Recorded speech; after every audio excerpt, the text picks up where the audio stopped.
मैं PM Meena, associate professor in history, government Rajesh Pilot, PG college Lalsot.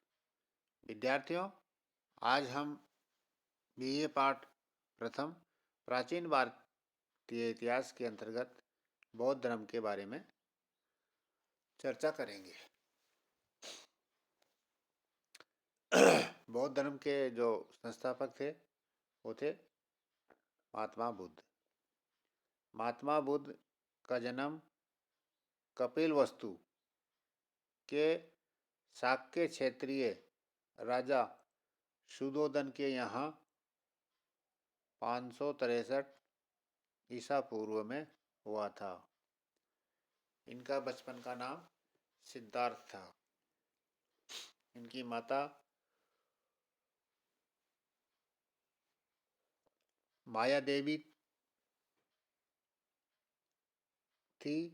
Buddha का जन्म नेपाल की तराइन में स्थित लुम्बिनी वन में हुआ था। गौतम के जन्म के 7वें दिन ही उसकी माता महामाया का देहांत हो गया। अतः उनका पालन पोषण उनकी मौसी महाप्रजावती गौतमी ने किया था। गौतम के जन्म पर काल देवल नामक एक तपस्वी ने भविष्यवाणी की थी कि ये बालक आगे चलकर बुद्ध होगा।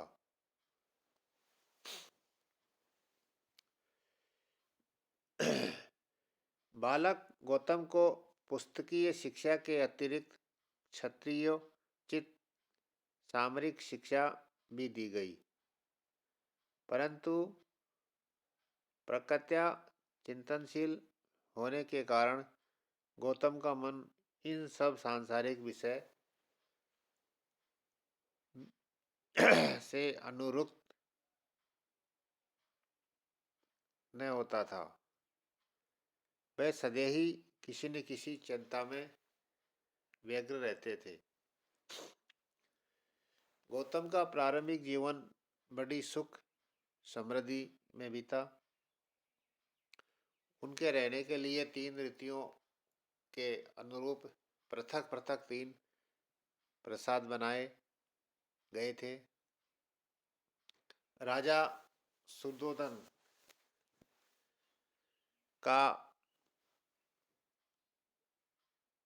पूर्ण प्रयास यही था कि राजकुमार की प्रवृत्ति वैभवपूर्ण वातावरण में रम जाए और उनके संसार त्यागने की जो संभावना है वो दूर हो जाए। इसी उद्देश्य से उन्होंने एक अति सुंदर एवं विविध गुण संपन्न क्षत्रिय कन्या यशोधरा से 16 वर्ष की आयु में विवाह कर दिया। उनके एक पुत्र भी पैदा हुआ जिसका नाम था राहुल। सांसारिक दुखों के प्रति चिंतनशील सिद्धार्थ को वैभवशाली जीवन में सुख नहीं मिला। बौद्ध ग्रंथों में उल्लेखित जीवन संबंधी 4 दृश्य बड़े प्रसिद्ध हैं, जिन्हें देखकर गौतम में वैराग्य की भावना प्रबल हो उठी। नगर में भ्रमण के समय सिद्धार्थ ने पहले जीर्ण शीर्ण शरीर वाले एक वृद्ध को, फिर रोगग्रस्त व्यक्ति को, फिर एक मृत व्यक्ति को देखा। इन तीनों दृश्य को देखकर उनके जीवन के प्रति मन में घोर वितृष्णा हुई। यानी जो इसका शरीर जीर्ण शीर्ण है वो कुरां कुरां कर रहा है और उसका शरीर साथ नहीं दे रहा है। वो ईश्वर से मौत की प्रार्थना कर रहा है। ऐसे जो रोगग्रस्त व्यक्ति है वो भी दुखी है और एक मृत व्यक्ति को देखते हैं कि वो संसार छोड़कर चला गया। उसके जो परिजन है वो विलाप कर रहे हैं। तो इन तीनों दृश्यों को देखकर वो दुखी होता है। और चौथा एक दृश्य देखता है जिसमें प्रसन्न मुद्रा में भ्रमण करने वाले सन्यासी को, जो उसके सांसारिक मोह बंधन त्याग कर प्रसन्नचित्त था, राजप्रसाद के वैभवशाली विलासमय जीवन से विस्मयता वाले ये दृश्य निश्चय ही सिद्धार्थ को संन्यास की ओर मोड़ दिया। अंत में पत्नी यशोधरा और शिशु राहुल को सोते हुए छोड़कर उन्होंने गृह त्याग दिया। इस समय गौतम की आयु 29 वर्ष की थी। सांसारिक दुख उन्मूलन के लिए ज्ञान की खोज की उत्कृष्ट अभिलाषा में सिद्धार्थ ने अनेक आचार्यों के आश्रम में गए। इनमें एक थे कालार कालाम, दूसरा थे रुद्रक रामगुप्त। यहाँ गौतम ने अनेक प्रकार के कठिन योगाभ्यास के द्वारा तपस्या की, किंतु सिद्धार्थ को संतोष नहीं मिला। गौतम उर्वेला में 5 ब्राह्मणों से मिले, उनके साथ घोर तपस्या प्रारंभ की, अन्न जल ग्रहण न्यूनतम कर दिया। वे सूख कर बिल्कुल नरकंकाल के समान हो गए, किंतु उन्हें ज्ञान की प्राप्ति नहीं हुई। अतः उन्होंने इस कठोर तपस्या को त्याग दिया और सुजाता नामक एक कन्या के हाथों भोजन ग्रहण किया। इस कारण उनके 5 ब्राह्मण साथी गौतम पर पथभ्रष्ट होने का आरोप लगाकर उनका साथ छोड़ दिया।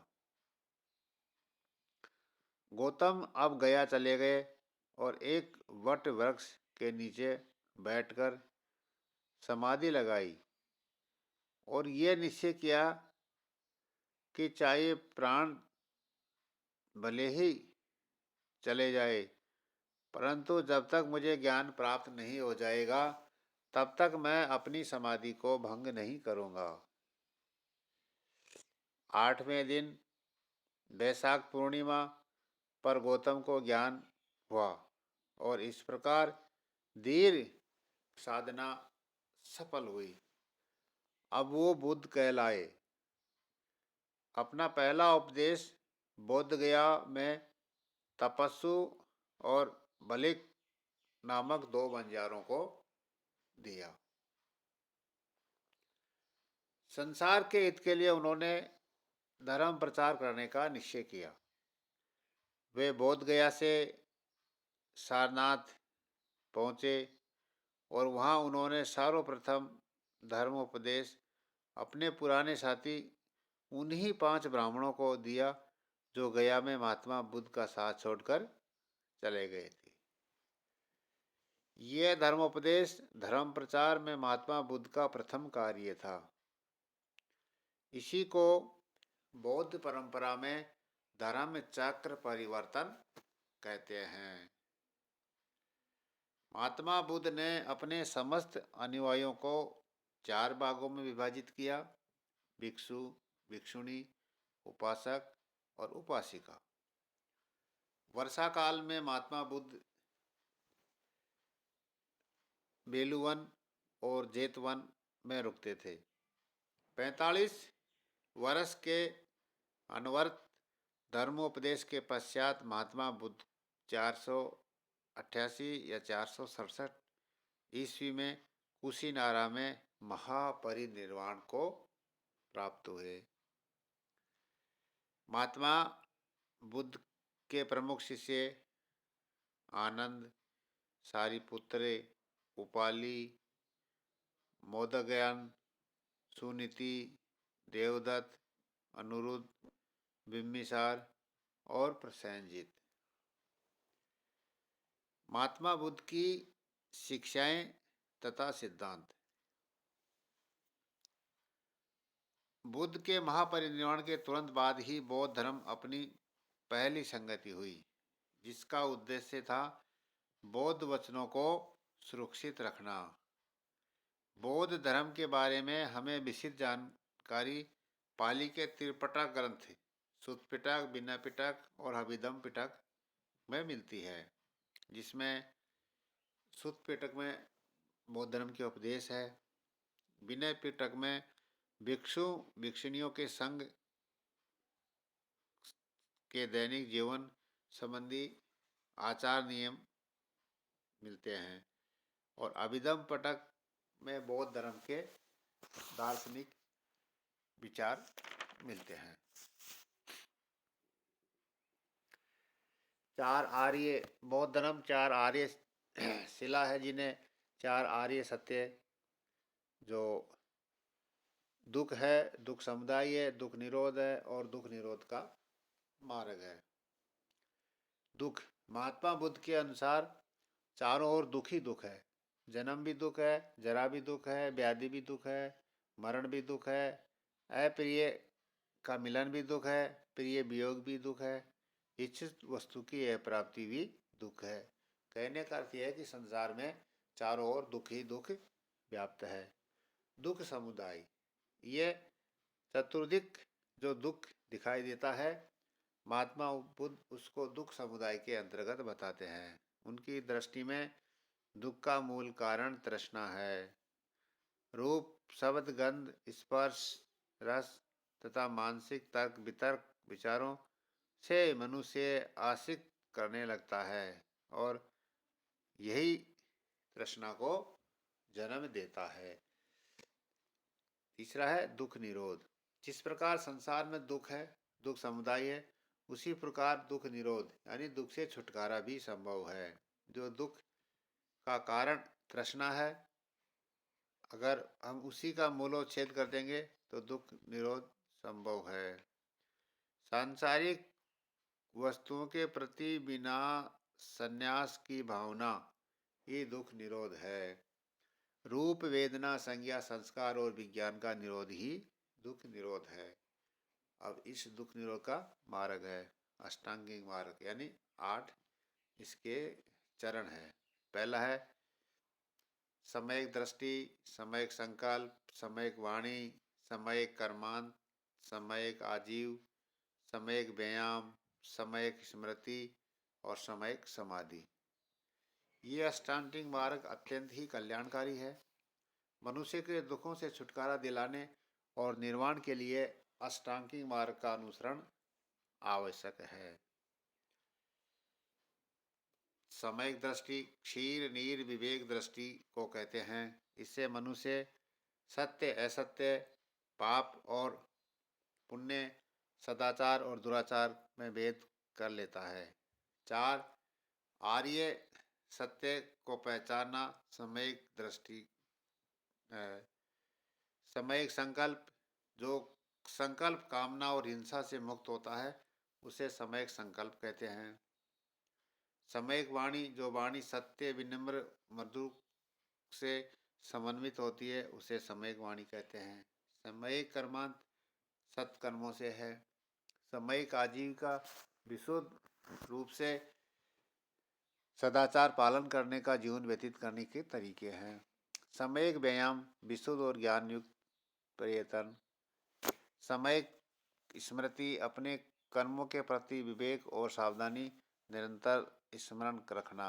समयक व्यायाम, जो ज्ञान प्राप्त हुआ है उसका निरंतर स्मरण करना चाहिए। और समयक समाधि, चित्त का समुचित एकाग्र समयक समाधि है। इसके अलावा जैसे उन्होंने मध्यम मार्ग के लिए कहा है कि दुख निरोध के लिए जो अष्टांगिक मार्ग बताए गए हैं वह है नितांत विशुद्ध आचार तत्वों से निर्मित है। उसमें न अत्यधिक शारीरिक सुख की के लिए अवकाश था, न अत्यधिक शारीरिक दुख के लिए। वस्तुतः यह दोनों अतियों के बीच का मार्ग था, इसलिए इसको मध्यम मार्ग कहा गया है। कारणवाद, किसी कार्य का कोई न कारण अवश्य होता है। बौद्ध धर्म नितांत कारणवादी थे।